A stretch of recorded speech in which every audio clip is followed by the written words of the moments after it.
Safety is the most important reason to keep brakes in optimal condition.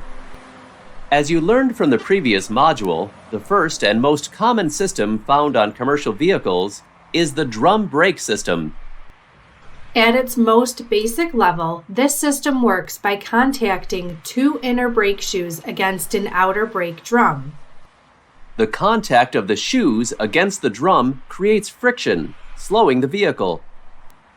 Disc brakes are the second type of brake system. This system is typically used on passenger cars, but is becoming more common on commercial vehicles.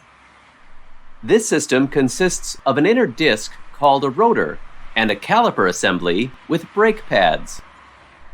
When the brake is pressed, the caliper closes around the rotor, contacting the pads against the rotor to create friction, which slows the vehicle. When driving across the prairies or plains, you'd probably never notice if a brake or two were out of adjustment, but you can't ignore the brakes when driving in the mountains. That's why you'll often find brake check areas at the top of steep mountain grades. To ensure that the brakes are adjusted and functioning properly before beginning the descent, a quick walk-around inspection must be conducted. This module provides important information on how to conduct a quick walk-around inspection. In a few minutes, you're going to watch a video. As you watch the video, consider that specific vehicle systems and safety features may differ from the Volvo example shown in this video.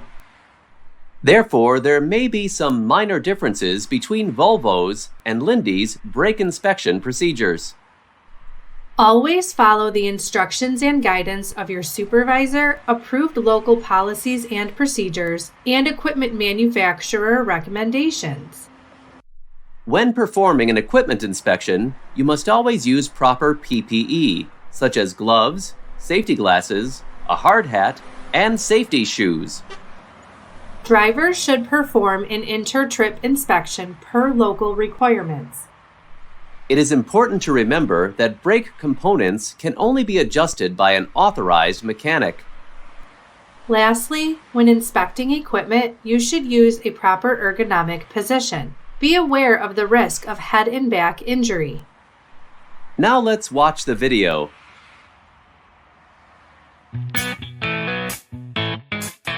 A lot of drivers seem to take their brakes for granted.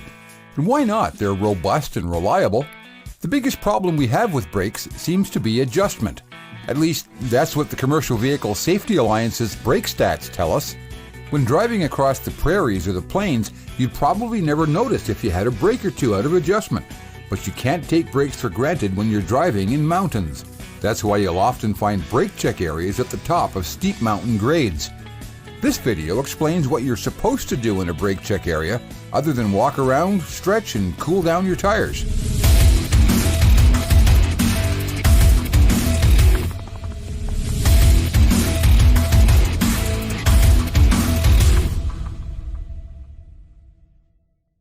These videos are made possible by Volvo Trucks North America. In Part 1, we looked at how heat can affect brake drums and how that can affect stopping performance. In this video, our Chief Instructor Andy Roberts of Mountain Transport Institute in Castlegar, British Columbia, is going to walk us through a brake check brake inspection. Bear in mind that this is not a full brake adjustment check. We're not going to cover how to check brake adjustment with mark and measure in this video. We'll assume that the truck's brakes have been checked for adjustment before we began driving. Andy is simply demonstrating how to confirm that your brakes are still properly adjusted when stopped in a brake check area before descending a grade. So we're just going to run through the procedure that you should be following at a brake check to check out your truck and make sure everything's in good working order before you go down the hill. I got my four-way flashers and my lights on so that I can check my lights, confirm they're still working. I'm going to check my tires, and I'm going to check that my brakes are still adjusted. So as I go around, I'm going to confirm my glad hands are secure, obviously critical to our braking system. Right now I'm going to check, I'm looking across to ensure that I have approximately a 90-degree angle between the push rod and the slack adjuster on the spring brake. When we did our pre-trip inspection this morning, we checked our free play to make sure it was within spec. We then applied our parking brake to make sure that translated to that 90-degree angle.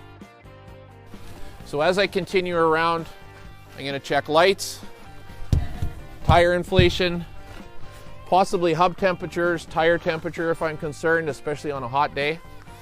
I'll carry on around. I've got a midship turn signal and marker light working. Get to my trailer axles, and I'm going to check the 90-degree angle across there. Tread depth is good. All the tires are inflated. Again, hub temperatures are good here. I'm going to just poke my head under here. I should be able to get the 90s on both of the rear brakes at this point. Marker light here is good.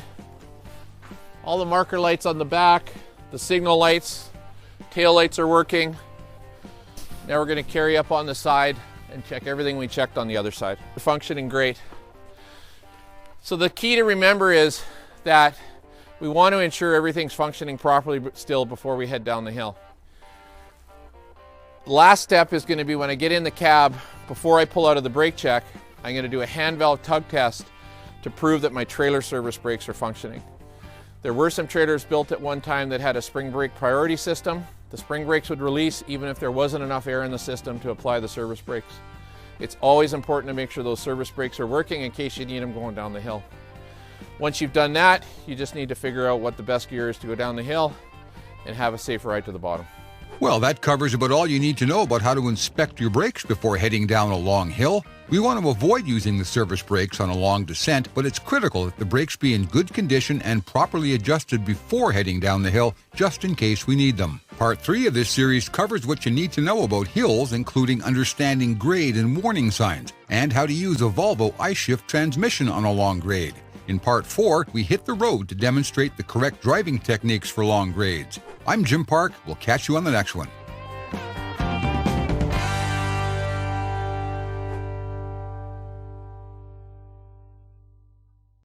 You have completed the third module. To move on, complete the next quiz.